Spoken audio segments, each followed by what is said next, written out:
Hello, my name is Jennifer, certified trichologist and curly hair specialist here in Las Vegas, Nevada. Instagram handle is Jennifer Does My Curls and also JDMC Hair Loss Clinic. And you are watching Trendy with Kim Allison.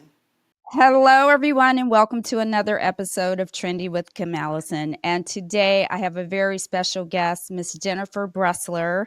She goes by on IG at Jennifer Does My Curls. Those who have her do their curls are very lucky. Today we're going to deep dive into scalp health and curly hair health. Jennifer is a licensed trichologist. She's a hairstylist, and I can't wait to give her my barrage of questions that I have about curly hair and scalp health because she truly is an expert. So, are you guys ready to be inspired? Jennifer, welcome to the show. Thank you. Thank you for having me, Kim. Oh my gosh, it is my pleasure. I met you in a class with Miss Ashley Norman, who you work closely with. What a privilege because she is definitely a rock star. She is a gem, for sure. Yeah, she is a gem. So let's get into your origin story because I always say we don't find hair, hair finds us somehow. It doesn't matter what we're doing. We could be walking along in a whole different career path, and all of a sudden, hair. And here we Yeah. are, right? Yes. So let's get into your origin story because, as I recall in the class, you gave a brief background of how you came into hair, which I think is fascinating. So do share. Well, like most people who were born, well, I was raised millennial, but I'm born Gen X. My parents were boomers, and that American dream of you go to college, you get a degree, and that's how you base your career. That's where I started. So back in high school in 1997, I'm talking my age right now, but Eh, in 1997, I went to hair school part time and went to my senior year, went to my general ed. And I wanted to do hair. I've always wanted to do hair, but mm, the plan was not that. So I went off to college, did get a few degrees, and I still wanted to do hair. So originally, I'm from Detroit, Michigan. So I moved here in 2004, right after graduating college, and I couldn't find a job because I didn't have experience, just a piece of paper. And so I worked in banking for 15 years while trying to figure out how I was going to go back to hair school. And I finally went back at 38 because I had to pay cash for school. $20,000 to be exact. So, wow. yeah, Wow. yes. And you paid that out of your pocket. Yes, I had to because what people don't realize is if you get a college degree, you can't take out student loans. Once Are you you get out, kidding? you cannot take out student loans for a trade school. You almost have to do your trade school first and then go to college if you're going to take out government loans. That is a So fun that's a fact. caveat that I learned when I was trying to go back when I first moved here about 25, 26. So it took me till 38 to pay. Basically, I was paying my house mortgage and another mortgage to go to school. And that's how I finished hair school. Wow. Well, that shows your determination to get into this industry. And that was hairdressing just banging its way into your life, just Yeah, beating the door down like, I'm here, no matter yes. what the cost. Well, I find that interesting. I want to circle back real quick. Okay. I didn't know that you couldn't overlap or that it mattered which level of education or which certification, whatever you call it, degree you got first. If it's a technical school, you're saying that needs to lead. And if you want to get a student loan for a traditional 4-year university, you have to Yeah. do technical school first. And I don't know if it's for every trade. I'm assuming it is, but in this particular trade, Yeah, they were like, you have a bachelor's degree, so you cannot go to trade school under government loans. I am going to have to do my research on that. I Yeah. find that to be ridiculous So because I what got the difference does it yeah, make? I got declined at 25 years old. So it took me over 10 years to finally go back because I didn't have the money to go then when I'm trying to build my life here in Vegas from Michigan. So I appreciate your determination because I know you're also a mom, I correct? am. I have three beautiful kids. My son will be 25 the end of this year. My middle daughter will be 20 on Sunday. And then my baby girl will be 17 on October 4th. So I'm almost empty nesting right at this point. Well, spoiler alert, you're going to love it. Okay. I'm scared to death, but No, you're gonna miss them for sure because you don't know what to do with yourself. And all of those roles and responsibilities suddenly they're not yours anymore. So you find yourself kind of like discombobulated through your day like, God, I kind of feel like nobody needs me. I don't like the way that feels. And then you adjust, you assimilate to your new life without kids and enjoy your husband because I also know you're married, correct? I am married 20 years and we've been Wow. together 21 years straight out of college and built our life here. We both moved here from Michigan from the ground up, brick by God, brick. you're amazing. Well, I thank you. I commend you just for, you're not, you keep saying you're gonna tell your age, but you're very young in this life as far as how the room or the space we have in which we have the opportunity to reach our goals, realize those dreams. And I know that you can never be too old to dream. I'm not saying that, but you do have a very short window kind of to get your shit together, Yeah, right? And so you took that time and because you stayed focused and you didn't give up, here you are. Because a lot of people along that way, they would have given up. Or the excuse would have been, well, there it is. The government says I can't get money to go to school. So that there goes that, you know, yeah, they yeah. It's wouldn't true. save for 10 years. Not the average person, not in my opinion. I knew what I wanted, and I knew that doing hair is what makes me happy and helping people. When they walk in and they're sad, and then they walk out and they're happy, you did something in that amount of time. And to me, that's more than any plethora of money I could have made with my marketing degree. Which I mean, I'm using it now, right? So now that I have my own space and my own two businesses right now, so it took a long time to understand that it finally paid off. I am horrible. I'm not going to lie. I am a serial procrastinator, or I love to start things. And then somewhere I run out of juice, if you will. And, this podcast ain't one of them because I'm going into a year and a half.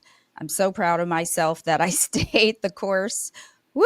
Because believe me, I wanted to quit 1,000 times. And again, I appreciate guests like you for coming on, giving me an opportunity to help with my success and this new path that I've taken. And all of that knowledge that you have curated through your education. One, marketing. Thank God, because social media is required these days in hairdressing. You are also a licensed trichologist, and I actually have receipts. Yeah. Boom, done. And You a lot of people are, don't know what that word is, to be honest.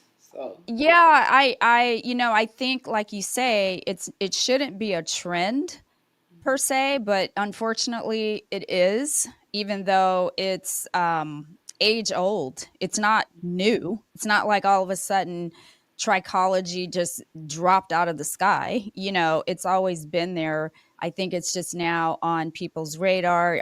All it takes is a viral post for something to all of a sudden be in our laps, right? yeah. So with all the knowledge that you have, trichology, cosmetology, and now you have your two businesses, which I assume you mean one is your curly hair Hmm. business, your specialist, and textured hair, and the other is Trichology. So, all of that being said, let's get into it with Okay. all of my questions that I have for you.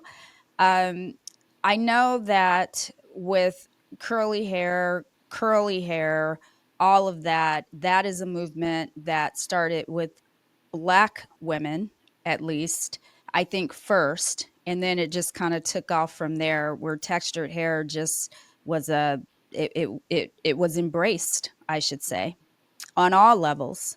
You could go to work as a doctor with your natural hair. You could be a TV host. You could be whatever you wanted, walk around in the world without shame, which is great. So I'm not sure when that started. I think it was around 2010, maybe 2011, Yeah, I somewhere would in say. there. Yeah. So, what are some of the most significant differences you see in the scalp between straight and curly hair? Because if we're talking about scalp health today, a lot of us straighten their hair. I'm chemical free, but I don't wear my hair natural like you wear your hair, right? So, there are differences, I assume, with scalp health when you wear your hair curly, natural versus when you straighten your hair. Well, it depends on what if you're talking about African American community in general. Um, yeah, it's safe to say that the healthiest your hair is going to be is if you just leave it alone. Mm. Pulling it back, braiding it, I mean, those can cause problems on their own, right?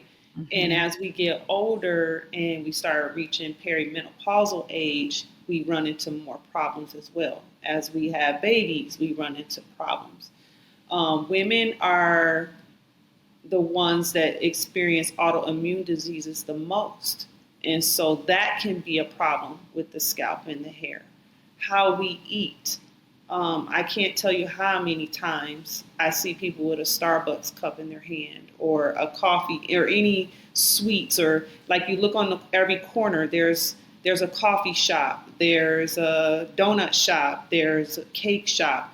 They Mhm. know how to market and sell to us, but in the end, people aren't realizing that's doing more harm than good. So Mhm. we have this big word called inflammation, and it runs rampant through our entire bodies. And the Mhm. thing that gets attacked is the scalp. Many people are told not to wash their hair frequently. I know diet is major. I know tension alopecia, like what I'm doing to mine, is major. I do know this. And I also know that, to your point with the diet, hydration, if your hair is made up of a percentage of water. And so if it's not being fed, it's going to be dry and brittle, for example, when it comes to the diet. If you're not ingesting amino acids and omegas and all of the things that help provide the nourishment that your hair needs, that's going to be a problem, right? So I know that's a whole nother topic that you have to sit there and try to change somebody's entire life, because people don't want to hear that. People want to hear, what is the fix right now, today? What product can I use right now, today? How do I fix it? When they're internally destroying it 24/7 when they're not in your chair, right? Well, And so, all those bullet points are valid. mhm, We want instant gratification. We want that on every right. level. You can't get Mhm, that. You can't get right. something that was falling out gradually to come back when you wake up. That's just Right. not going to happen. So, like to answer your question about frequent washing, yeah, it Mhm, does depend, right? If you got loose, wavy curls, your sebum production is probably going to be higher content than someone who is tight, kinky, coily, right? right. They tend to feel a lot drier.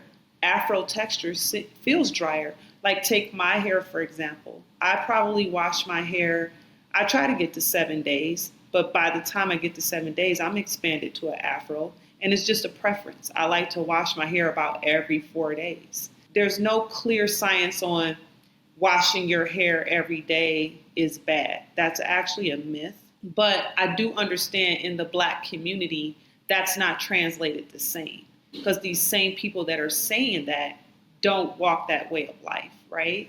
So I always have a rule of thumb. When you have a coarser texture, a coily texture, a kinky texture, do not go past 7 days, because that's when you're running into dirty hair, right? The scalp is not getting what it needs.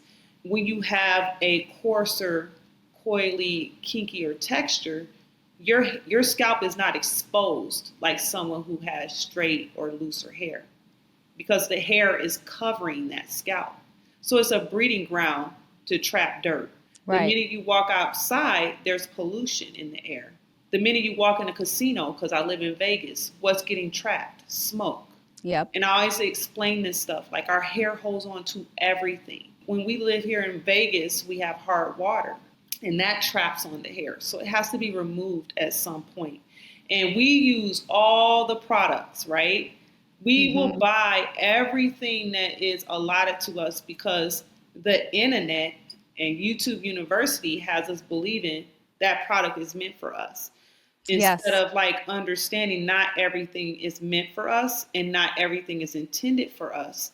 Right. Everybody's in here to make money. When I'm talking to clients, I let them know that, you got to understand the intent behind the styling products that you're using. And do they commingle with each other? And are they water loving, which is a humectant, right? So I Right. go over these lists of things. I go over like different types of shampoos and why this may feel more drying, which in my opinion is more cleansing, and which this one is more moisturizing, which has more emollients or conditioning agents. So to answer your question again about shampooing, I think it's a personal preference. But when it comes to an afro texture, yes, wash your hair every week. Don't go past that. Yeah, and I like too that you also answered my earlier question about the differences between curly hair scalp health and straight hair scalp health. One of them being the density Hmm. leading to the scalp, and the exposure of the scalp, right? And things getting trapped versus just slippering or just sliding right off, possibly, or not sticking at all, just depending on how sleek the hair is, I would imagine, is what you were saying. Thank you. Thank you for that. Well said. Yeah, let's talk about the emotional side of things. Because, like I was saying earlier, it wasn't okay to be curly. I don't care what ethnicity you are. If you're a white woman, a Hispanic, Black, it doesn't matter. Curly hair meant I got to finish doing my hair. That's what it used to mean. I'm not going to dare go out like this. Are you kidding me? Like, I'm not done. I look undone, right? That's what at least the Gen Xers, like myself, that was our world. You straightened it, you assimilate it to everybody else. You don't want to stand out for the wrong reasons. That was the mindset behind it. So, you specializing in curly hair, how do you help clients navigate the emotional component of hair health, especially for those who have experienced negative self perception or trauma related to their hair? They've always been told, "Oh, your hair is rough," or "Your hair is frizzy," and so you just went back in your box. Then I have ugly curls. So you have to talk them into embracing the beauty of a healthy head of curly hair. Whether they're coming in to get their hair done or whether they're coming in to get a trichology analysis of their scalp, the number one rule is I share with them prior to coming in, this is a safe space. Because it's hard to come in when you're experiencing some type of hair loss and somebody that's a complete stranger, now you're opening up something that they have hidden even from their family members. And Mhm. so being empathetic to that and being understanding, because I too suffer from traction alopecia as well. Mhm. I understand that fear.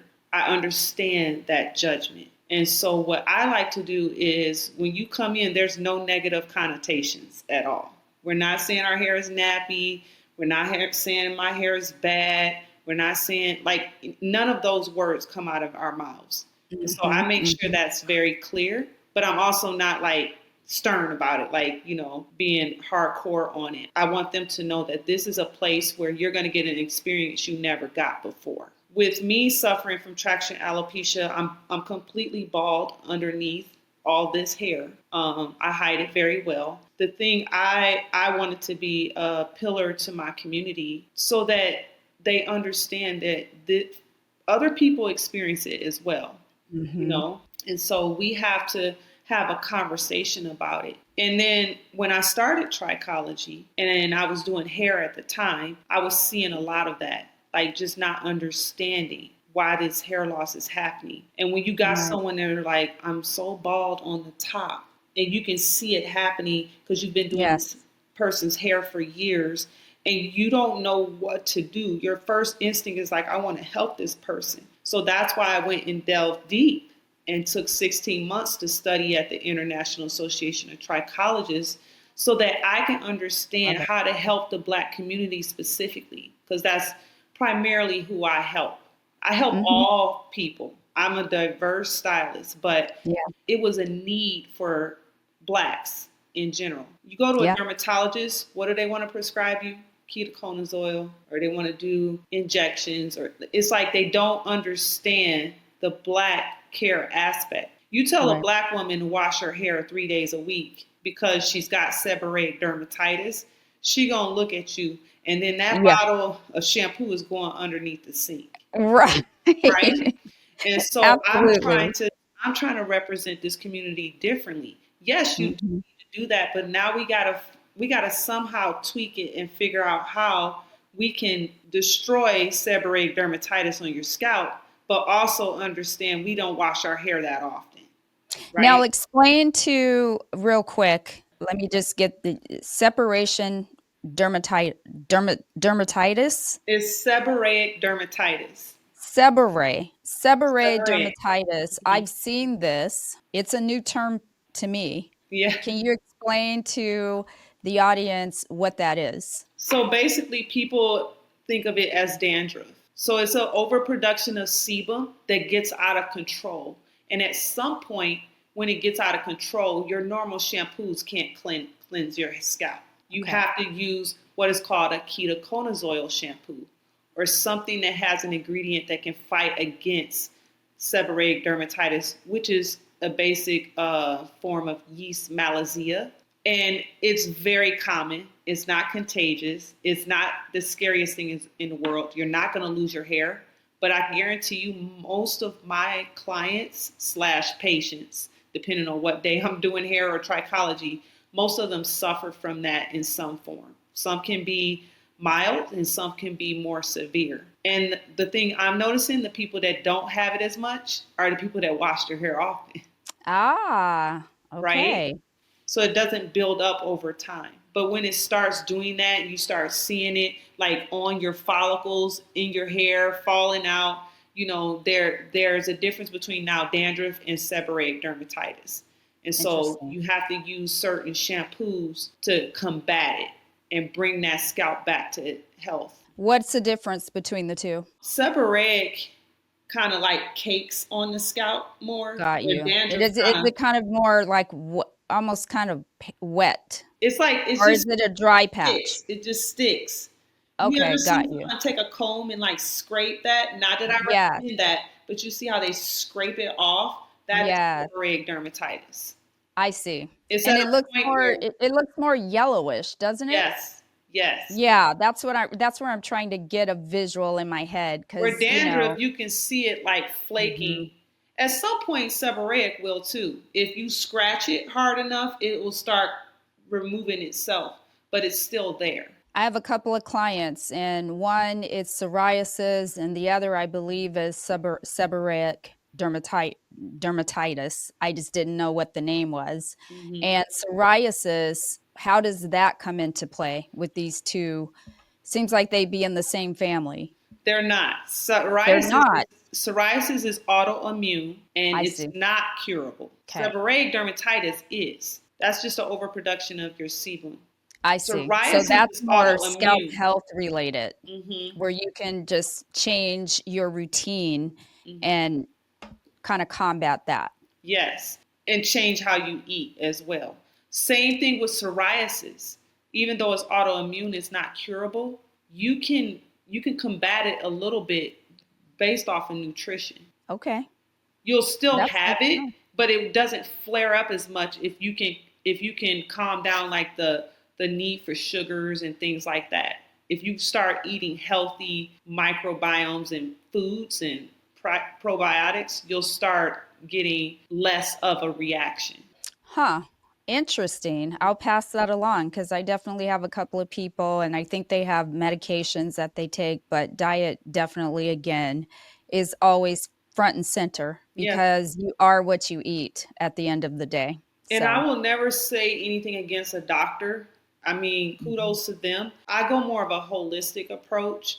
And sometimes I feel like we get caught up on let's give a prescription instead of like, Mhm. you know what, you got to stop drinking that iced latte with an extra shot of espresso every day. You got to stop eating fried foods. You got to stop doing all these things because your scalp is telling you to knock it off. Oh yeah. And if we listen to our bodies, right? What a different world we live in.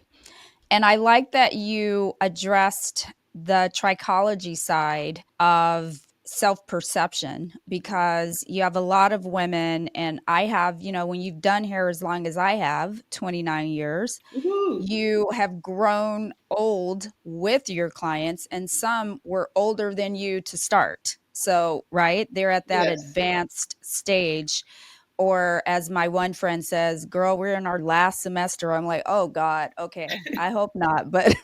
Right? But I have a client, bless her heart. I love her so much, and I have actually a few now that are thinning on top. We all want to bring in the picture from 20 years ago. Okay.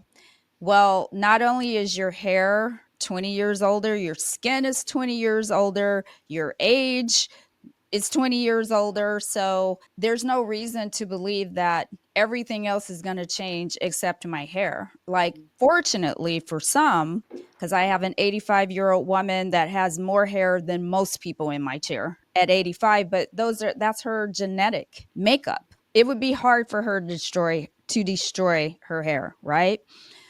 But the average woman, it's going to thin, whether it goes extreme where you can actually see the skeletal, the scalp Hmm. just looking straight through, or you just have less density.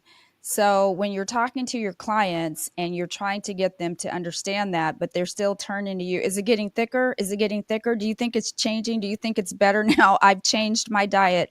I'm doing this, that, and the third. It's like, as a hairstylist, there's only so much we can do behind the chair. We can't, there's no magic bottle, there's no magic in a bottle that I can use on your hair to shampoo that's gonna, I don't care, Nutrafol, whatever, God bless you all. But that to me is not sustainable. So what are your thoughts on those products? Minoxidil, I know, is a lifelong, you just have to do it continually because when you stop, it stops, correct? Hmm. So a lot of things. So when people are like, "I'm losing my hair," I'm losing my hair. Hair loss doesn't fit in a box. You are trying to find a root cause to a problem. You ever did like a trigonometry problem, and you're trying to figure out, what they used to say, "Please excuse my dear Aunt Sally." You're trying to do the parentheses and then the division, and then you know what I mean. Like you're trying to figure out like how I'm going to get to this answer. It's the same thing Yes. with hair loss. It's not a one size fits all. You can have other things happening at the same time. Like you can have telogen effluvium, which is a stress related hair loss, so where your hair is just Mhm. automatically coming out. And then you find, oh, they have seborrheic dermatitis too, right? Hair loss has to be every bullet point checked off. And then there's no true science to figuring it out, anyways. There's no scientific data that says, okay, if I have genetic hair loss, this is what I'm doing and I'm going to get my hair back. That's not it. You got to figure out what is causing it and then start having a routine to change that and then figure out, okay, if that's not working, now we go to what we call is the second line of defense. So you got your first line of defense, second line of defense, the third line of defense. Mhm. depending on like, okay, I just need, for example, I need to do nutrition first. Let's tackle that. Okay, that's not working. Let's do minoxidil, or we can do both, right? Yeah. Or okay, that's not working. So now you got to go to a dermatologist and get a medication, and you have to Yeah. talk to them about that since I'm not a medical doctor, right? Mhm. I feel like people see they're like, oh, they have hair loss similar than me, but they're not understanding they may not have a nutritional issue. They may not have inflammation. They may not have an autoimmune disease. They may not be 50 years old going through menopause, which these are all factors. Hormones are a factor as well. And so this is where the internet, we got to fight the internet because it's Mhm. like everyone thinks rosemary oil is for them. And it's like you haven't even addressed your body. You're not even taking vitamin D. And let me just add this little caveat.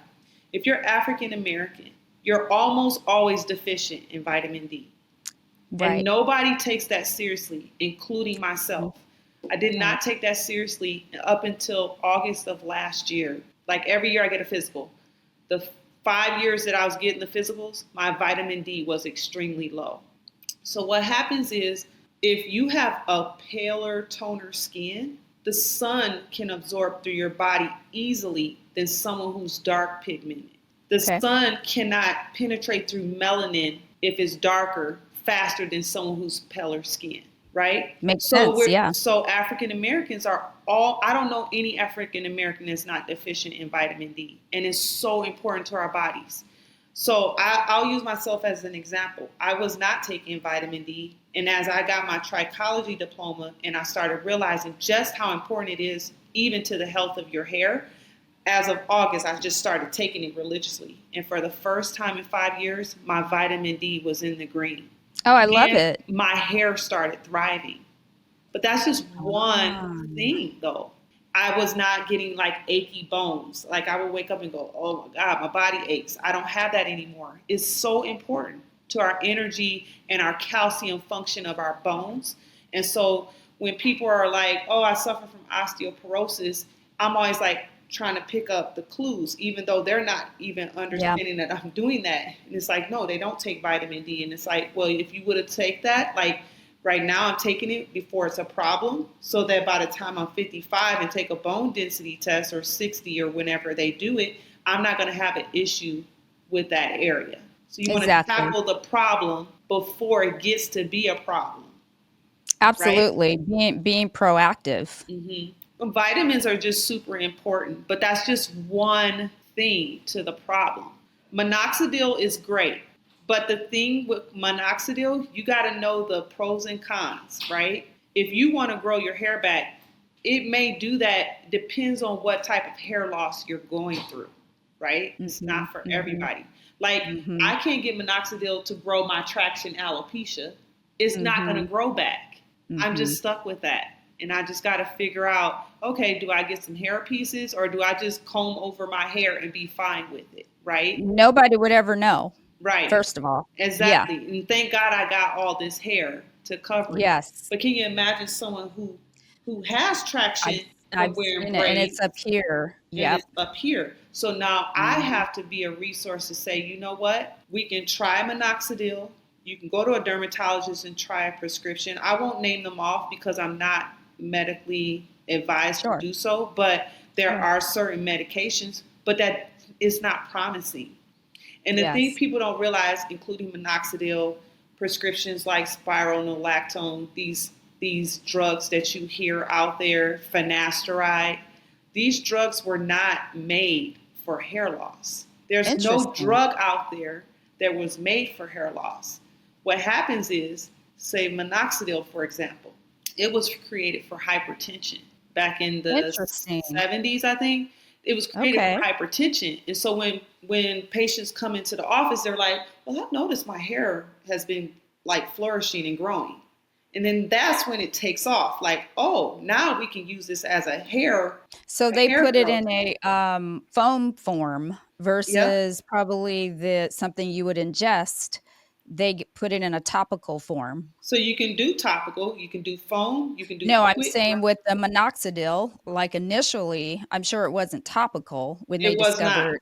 Yeah, it was Right, a it was pill. it was something you would ingest, Yeah. right? And so, yeah, then they were like, "Well, let's take this to topical form and just hyper And focus name it on hair Rogaine, loss." right? So, Uh-huh. but there's other forms of minoxidil. There's other companies that make minoxidil, and their ratio of ingredients are different. Right, So, like prescribing that, if you will, or suggesting that, if you will, it's always going to be different, right? And it right. depends on the hair loss. Some people are like, well, it didn't do for me, or then my hair grew and I stopped. Well, if you stop at a certain point, you're going to lose all those new follicles that you gained. So you got to know the ins and outs as a trichologist. If someone's on hypertension medicine, is that really a safe bet to give them minoxidil since it's already that, right? We don't want it Right. counteracting with other So medication. you're saying minoxidil is in their medication if they have high blood pressure, Well, minoxidil was intended for hypertension. So right? sometimes giving people medications, you got to know if it can counteract with other True, medications, true. right? The Yes, same with vitamins. absolutely. You got to make sure you know your stuff. And then if you're Yeah, you not have to sure, at first know what your labs are to know mhm, what you're deficient in. You don't just take vitamins when you don't even have the deficiency. And I yes. know I wanted to jump in real quick about the vitamin D because I know that Black physicians are saying it's imperative for Black people that when they take vitamin D3 that they pair it with K2. I What are mean, your I guess it thoughts? depends on who you're talking to. K2 is meant as like it helps coagulate your blood.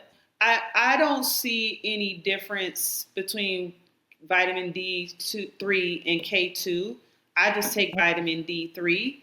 Well, I've Um, heard you're supposed to take them together. but then I take a multivitamin that has K2 in it. K2 in So it. I think it Okay, depends okay. on who you're talking to, you know. Sure, Everyone has an opinion about it, but if you're sure, asking yeah. me, I just make sure my multivitamin has it. And if people have issues with their blood, they need to talk to their doctor to make sure that K2 is an Mhm, option for them or not.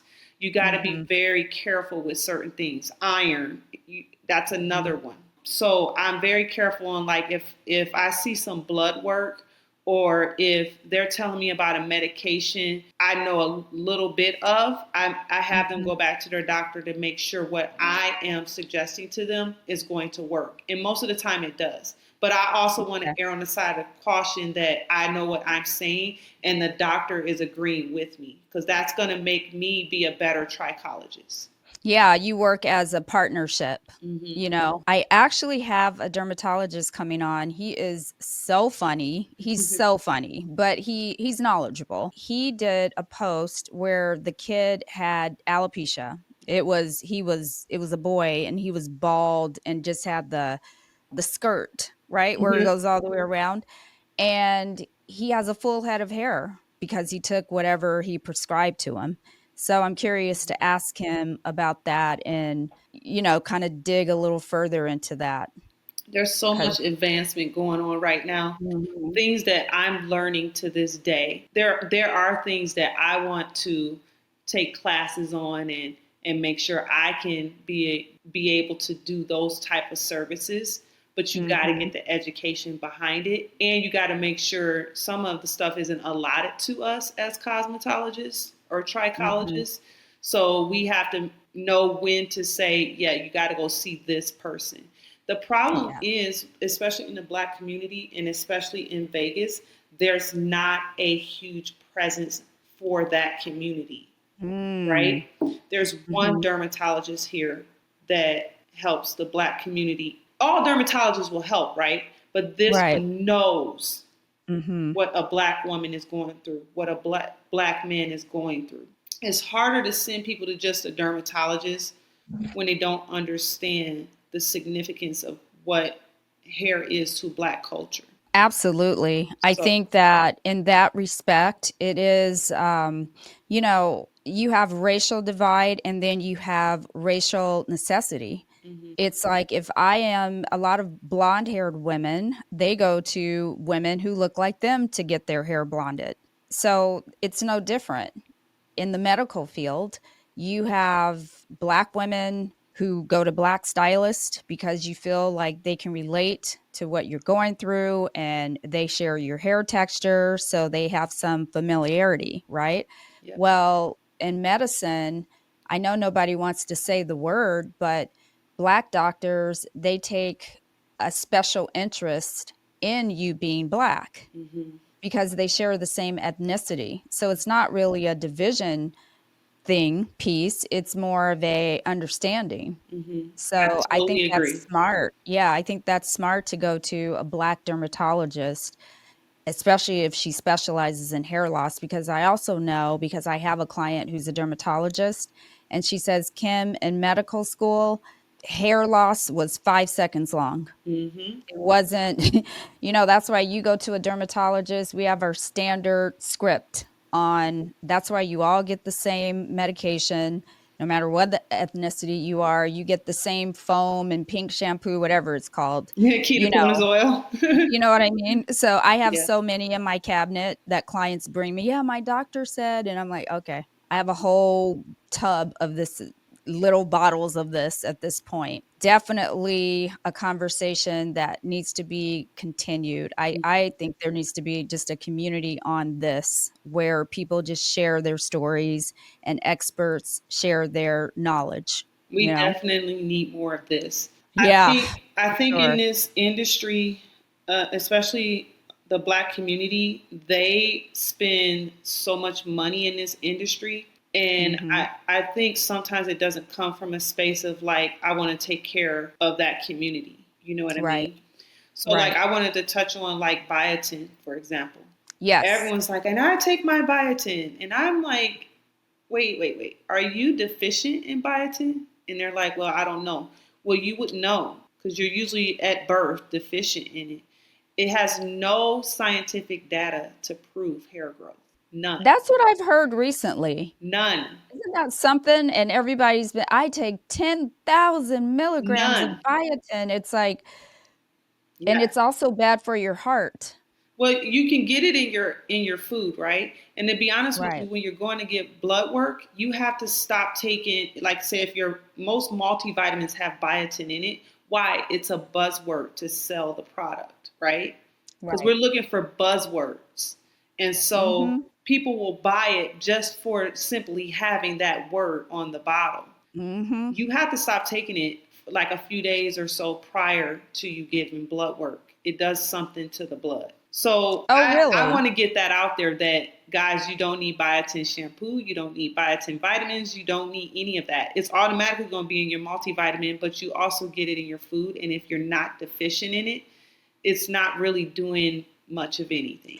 So is there a lab that you can take that shows deficiency or what your level of biotin is? I've never seen that on a lab. I had a client, well, I had her sister.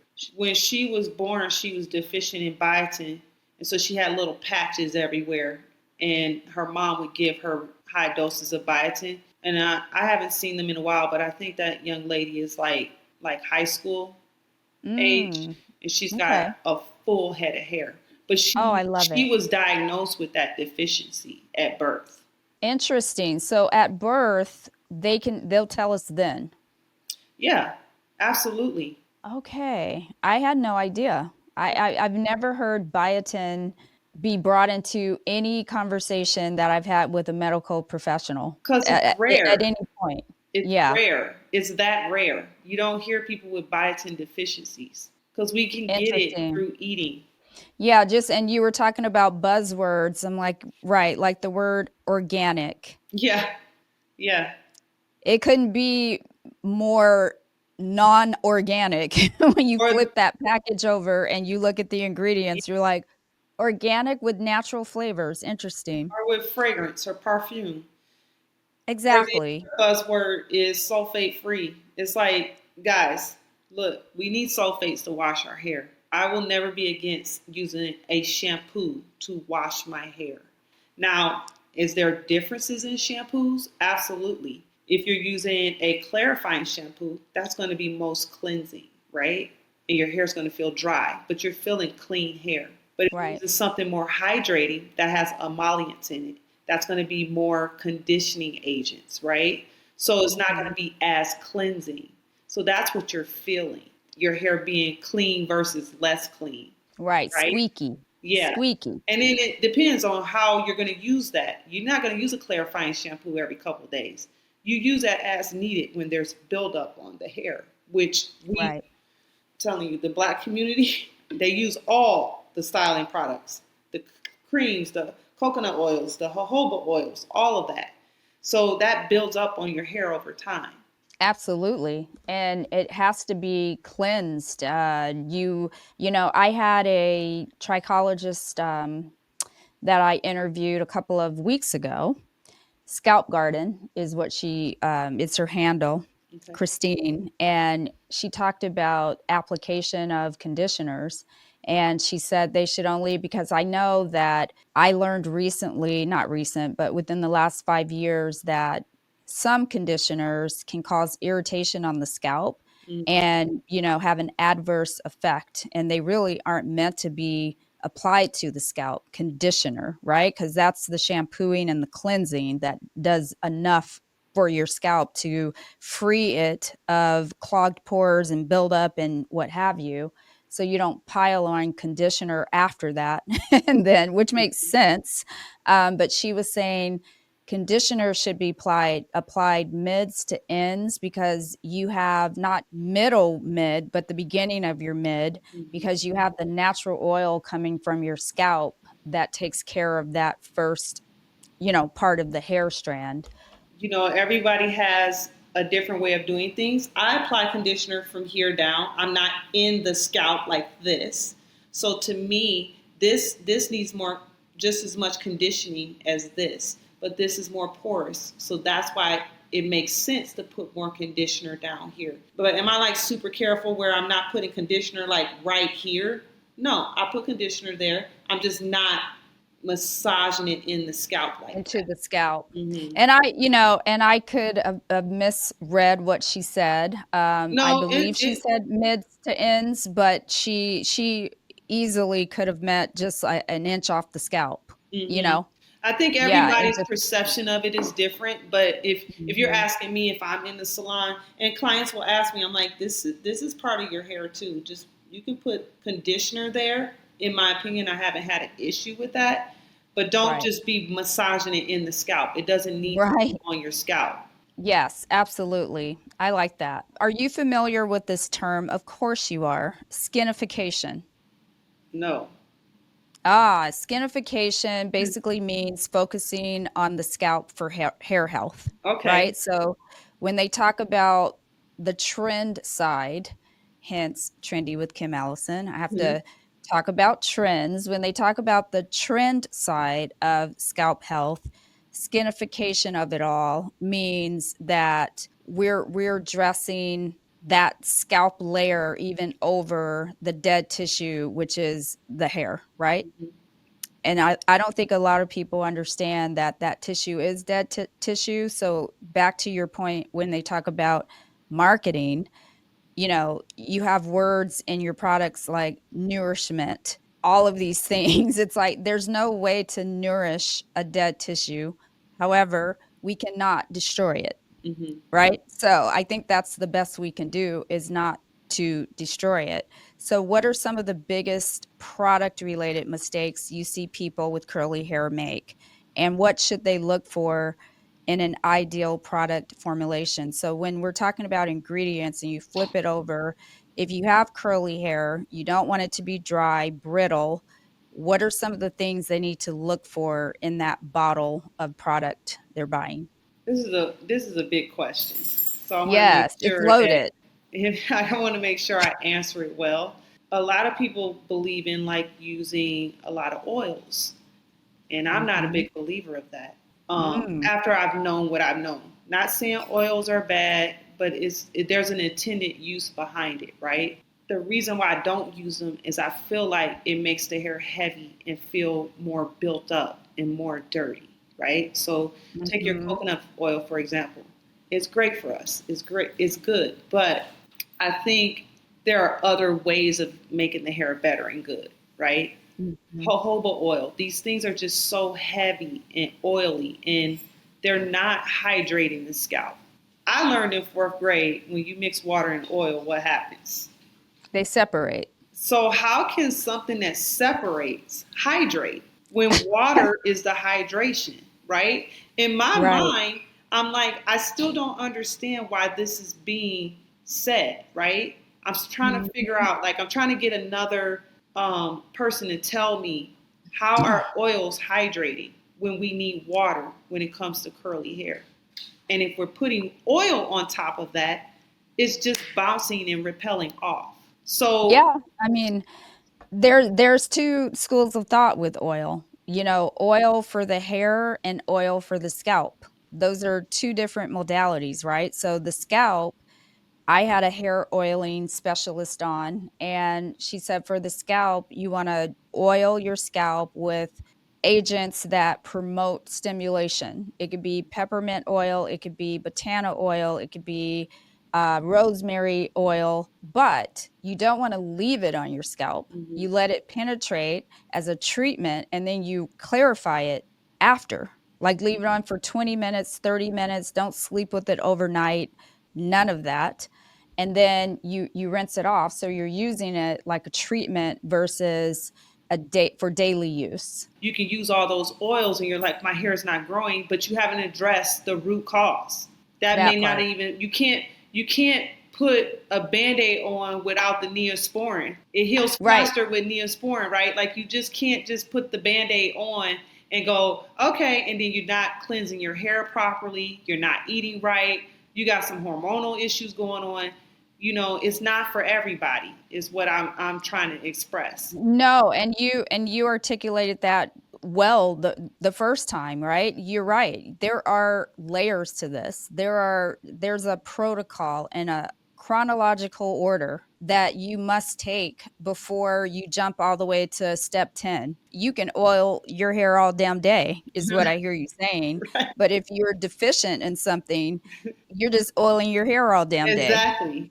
So, So to um, like answer your question about like yeah. products, like I'm very big on like what's the purpose behind the product, right? So I want to make sure that it's humectant based. So I use, for example, a lot of aloe based products. Why? Because aloe loves water. I can't get these curls without water and locking in the water with something that loves water. I try to teach clients the difference between using creams and using gels, right? Creams aren't meant for hold. A young lady's trying to get through a 7-day wash and go, you ain't doing that with your cream, right? It's going to afro it Mhm. out because there's nothing to hold that water in place. Would you say that creams are more, for moisturizing the hair? Do they have humectants in them, creams? They Or do, they do, but so like how I do it, I try to use a cream on top of a gel. So this is for people, for example, they don't want crunchy hair, and then I Mhm. have to explain to them what you're saying is you don't want to cast. You're going to frizz out faster. If you use a gel first, what you're doing is encapsulating that water to lock in for a certain period of time, and then you can put a cream on top to create softness. Interesting. I've not heard that layering, technique. That is a fun fact and very valuable. And that's why it's important to hear the client because they're doing all the things at home, and you're like, wait, wait, wait. You don't have to do all of that. You may need only 2 products max. In Vegas, we're not very humid, so we don't need Right. 4 products to put in our hair. During monsoon, maybe, but Yeah. that's few and far between.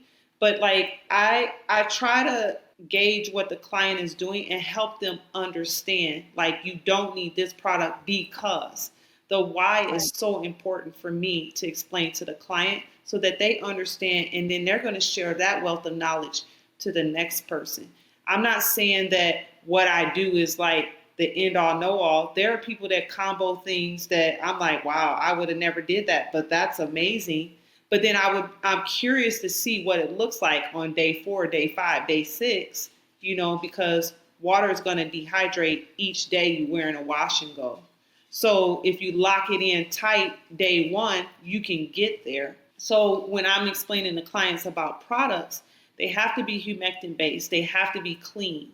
They have to be, like you said, that word organic, but researching that it's actually that. And that company speaks true to that. I am recently experiencing a lot of like sensitivities to ingredients. So I'm being very more intentful on teaching my clients that, so that when they get to my age or they're at my age and they're not understanding, all of a sudden I got these allergies. It could be the things that we are putting on our bodies or in our bodies. And you skipped a little bit with the humectant. Mm-hmm. So making sure you use humectant for what reason? Humectants is a fancy word for water loving. Okay, So perfect. aloe's water loving, honey's water loving, tamanu is water loving, flaxseed. Tamanu. Tamanu is an ingredient that is water loving. It's in Spell a that. tamanu, Tamanu. Okay, Tamanu. Okay. Mm-hmm. I things lock in when I see them spelled. Okay, sounds good. Okay. Sounds good. Tamanu. And Got then you. flaxseed, shea butter only if it's incorporated in a product. You don't just use raw You don't shea like butter. it coming in a big chunk, a big No, dry hunk no. of shea butter. Listen, listen. I bow down to all the biochemists. I am not that girl. I'm not making things in my kitchen sink because one, I'm not trying to get sued, and two, I don't know chemistry like that. So I bow down to the biochemists, and I tell clients that when you rather have a product from a company that you can hold accountable versus somebody in their kitchen sink. That's my I love opinion. that. If you want to be a biochemist, go back to school because there's so many things involved in that. I took a class, that's why I've been wanting to hit that button since I figured out I could hit that button. Before we wrap up this part of our discussion, for someone struggling with both dryness and buildup, because we have that happen a lot with curly hair. Your hair is super dry. You have all these, you did a wash and go, and you have all these products in your hair. You know, they come in to get it cut, so I straighten it, but I have to get through all these layers. What's your priority though when you have that going on, dryness and buildup? Is it hydrating the hair or clarifying the scalp? And how do you balance both needs? well, most times if I get a new client, they have never been to a curl specialist and then they have never been to a curl specialist at my magnitude because I Mhm. am thorough. Usually when they're like my hair is dry, sometimes I feel like they haven't felt their hair for the first time. So when I remove everything off by clarifying it, hard water treating it, and then conditioning it and moisturizing it back to health, they're feeling their hair for the first time. And what I mean by that is they have used everything in their hair and has never gotten it off. So are they really experiencing Ah, dryness or they're experiencing a buildup that led to that? So sometimes I'm just thinking that like maybe there is a connection between the two. I will clarify them. And the thing is, I know I'm jumping off task. We don't wash our hair long enough. We get in the shower and we're like, I just need to wash. And then it's like you didn't give that shampoo process time to actually cleanse the scalp, right? So I always mhm. recommend washing your hair at least 3 minutes and 2 times. That first Okay. time is breaking product off. And that second time is where you're really getting in there and getting that scalp clean. Do you think the shower is even enough to really get the hair clean? Because If I don't. if you have coarser texture or like hair like mine, one with the fancy color, right? I want to use a cooler temperature, so I'm not going to stand in the shower and wash my hair. And two, I just want to basically have a ceremony with my hair. I want to wash it and get it cleansed. It's not enough Right. in the shower for me. So Yep. I used to do like my mama did growing up.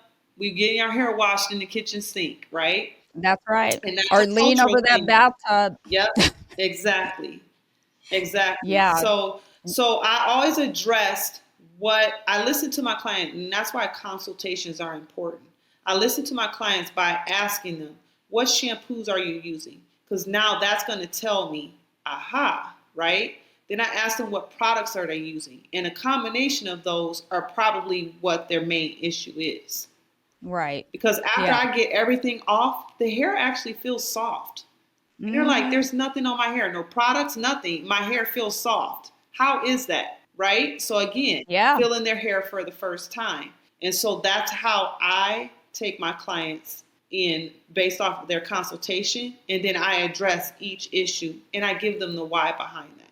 Oh, that's perfect. Wow. I mean, so important. Everything you just said. Light bulb moment for me to as something to relay to your client.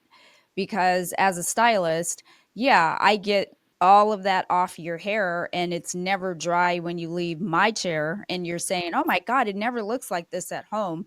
Now you gave me a good why. So I can now just articulate it in a way that makes sense. So thank you for that. I appreciate that.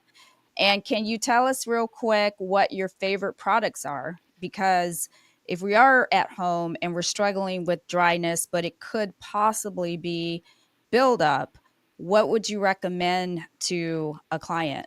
So in my salon services, I use InnerSense. Is a big contributor to my business. I use Uncle Funky's, their curl stimulator, because it's aloe based. I use Miche. I'm the only retailer in Las Vegas, so it was important to have that good product here, and it's black owned, and it's also got humectant based properties. And then I use the Dew. So I like some of her foams. I like a lot of foams. Yep. And then if I'm doing trichology service, I use a company called Oway. O W Oh yeah, I A like Y. Away. Hmm. Oway is so clean.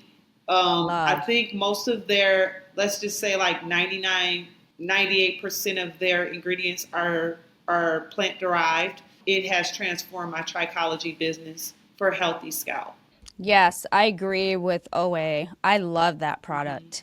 Love, love, love. And lastly, for viewers with 4C hair, what's the single most important habit they can adopt to improve their scalp health right now?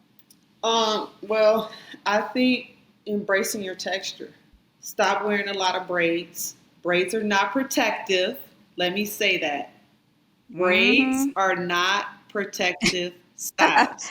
How Do can you they be? hear that, everyone? How For can the they people be? in the back. Please argue with me. Argue with me on that one. They're not protective. They're not helping you cleanse your scalp, things like that. Okay, well, back on track. Um, I so love that. wearing protective styles like twist, flat twist, Yes. two strand Yes. twist, curly, embracing that beautiful texture. I wish I had 4C hair. And another thing that is lacking in that area is haircuts. Call it a Hmm. dusting, call it a little trim, call it what you will. It's a haircut. I think Correct. if you trim those ends, because you are more susceptible to split ends, right? Yes. Because coily, Hmm. coarser hair is very fragile. You have to get maintenance haircuts at least 4 to 6 months. How often would you suggest they get those haircuts? Every 4 to 6 months. Every 4 to 6 Four to months. six Okay. months. Some, That's doable. yeah. I say don't go Mhm. past 6 because the split ends they go up the hair shaft, and then you just got all this breakage, and then you wonder why you got little hairs back here, little hairs right here. If you're not maintaining this, this is dead hair, guys.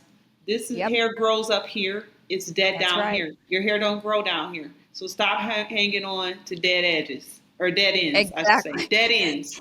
So what as we wrap, what's the most exciting development or trend you see coming to scalp health or in the curly hair community? Oh wow. I just think there's more relevant information coming out. This generation is saying like I'm not buying what you're selling. So I think authenticity is starting to show up, and we are reading behind the fine lines of AI and what's real and what's not. And some of us that can catch it have to help the ones that Mhm. can't. As far as like hair loss, there's so many things coming out there that I'm still learning, to be honest. So I'm Yeah. never gonna fake the funk.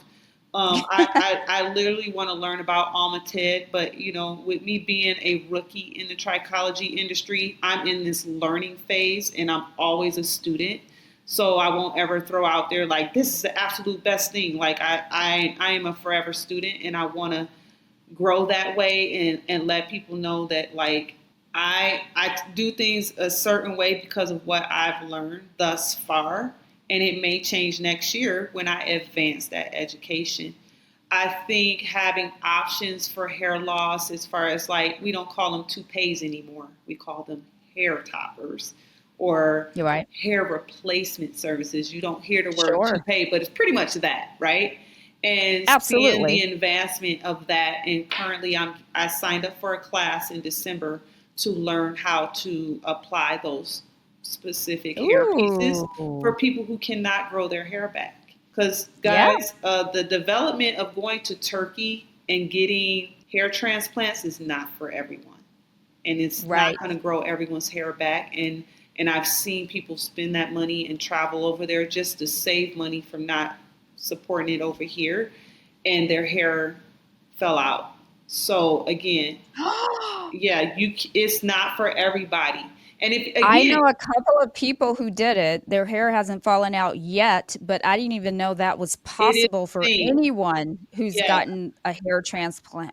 And I think it's because if you're not doing a thorough consultation and getting to the root cause and just simply saying, this is not for you, let's get you a wig or a hair topper with empathy and care, right? Don't be an a-hole about it or a jerk, but just making sure that you are giving people the right success. And I'm Yes, not about taking absolutely. people's money just to make money. I really want to help people. No, I can see that. And when you do the deep dive that you did, go the step of getting a trichologist degree, then that's definitely someone passionate about hair loss. And yeah, good on you and to those who come to you and to the new people who will watch this episode, all the new clients you're going to get.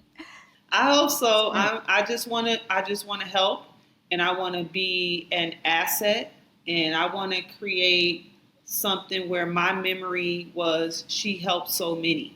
Yeah, and Jennifer, nobody gets out of here because this show is light and airy. I love games, and I'm going to figure out how to get more games in this show. Right now, I have my 60-second blowout. It's at the end of every episode where I give you a rapid fire. You don't know what I'm going to ask you, and you have 1 minute to answer. So the quicker you answer, the better. All Okay, righty. no pressure. So get your screw your head back on, get your game face on, and we're getting ready to get it. All right, ready? Yes, I'm ready. I think I'm ready. What has been your favorite age so far? 40. 40. What dish do you cook best? Pepper steak. What story do you tell most often? That I'm from Detroit. What is your hidden talent? I don't have one. What is your Baking. Baking. baking? What is your favorite board game? Monopoly. What is your favorite rainy day activity? Laying on the couch. How do you usually answer the telephone? Hello. Who is your favorite Disney character if you have one? Merida from Braids. Finish this phrase. The way to my heart is. Being truthful and honest. What are you most looking forward to? My birthday on Thursday and Chris Hey, Brown. that was a good one. I love it. You did good. You know yourself. See, look, you were an amazing guest. I appreciate you so much, Jennifer. Thank you for giving I me your appreciate you time. I too. I know hope it's it's not hard. the last time. It will not be the last time. I like to see like a year from now both of our personal growth and how we've learned, right? Because you're Mhm. learning while you're doing these podcasts, and I'm learning on my journey, and then it might be something that we totally learn differently in a year's time. I love seeing that. I like seeing, like, you know how you write stuff about your 10-year-old self And then Yep. 10 years from now, you look at it and you're like, oh, I wrote that. It's Yes. kind of like that thing, just seeing like that growth because Yeah. we do. If we're students and we're forever students, we grow. So Absolutely. Very well said. And tell everybody where they can find you. you can find me on Instagram and TikTok at Jennifer Does My Curls. I do also have a hair loss IG called JDMC Hair Loss Clinic. That's just the acronym for Jennifer Does My Curls. But you can find that on Jennifer Does My Curls. Perfect. Until next time, I will see you then. Bye.